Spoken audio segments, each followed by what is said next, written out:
청소년상담복지센터에서 근무하는 한외숙입니다. 제가 하는 일이 청소년이나 학부모 대상으로 상담하는 거라서요. 만났던 학생들 사례에 비춰서 자녀 키우는 이야기 같이 나눠보겠습니다. 살면서 자식 키우는 게 제일 어렵더라 이런 말씀들 많이 하시는데요. 특히 아이가 어릴수록 육체적으로 고달프죠.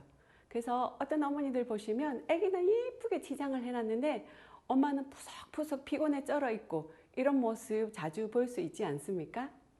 생각해보면 어른 두세 명이 아이 하나를 키우면 정말 이상적일 것 같아요.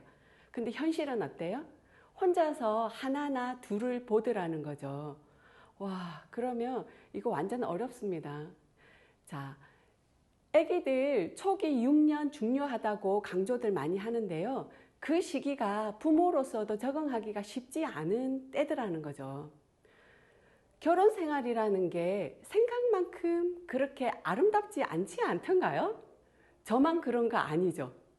부부가 마음이 맞으면 그나마 다행이고 그렇지 않을 때는 완전 지옥이다라는 거죠. 저희 상담센터에 어떤 어머니가 방문하셨는데 화가 엄청 많이 나 계셨어요. 중학교 1학년 아들이 학교에서 지속적으로 왕따를 당하고 있는데 학교가 적절하게 대응을 못한다고 생각하시고 계셨거든요. 자, 처음에는 그 담임 선생님이나 친구들이나 이것에 대해서 화를 엄청 많이 내던 어머니가 시간이 지나면서 조금 다른 말씀을 하시는 거예요. 사실 이 엄마는 자기 아이가 주변 친구들이랑 어울리지 못하는 이유를 알고 계셨어요.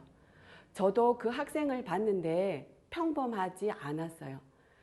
병원에서 자폐증 진단을 받지는 않았지만 자폐아적인 증상을 엄청 많이 보이고 있었거든요. 그래서 왕따를 당한다라기보다는 누구라도 그 아이에게 접근하기가 쉽지는 않았겠다 이런 생각이 들더라고요. 사실 이 엄마는 아이가 그렇게 된 게 본인 탓이라고 마음 한켠에 생각하고 계셨어요. 왜냐하면 결혼 초에 그 시부모랑 관계가 아주 안 좋았어요.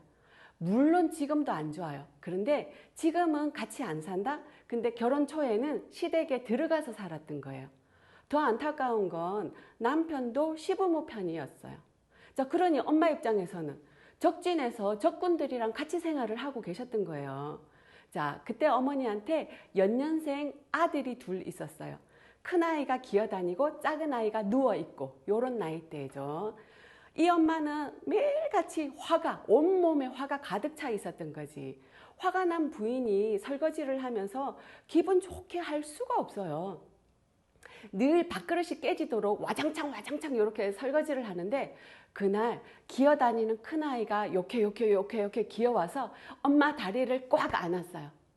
근데 그 순간 이 엄마가 어머니 표현을 빌자면 거머리가 들러붙은 것처럼 싫더라는 거예요.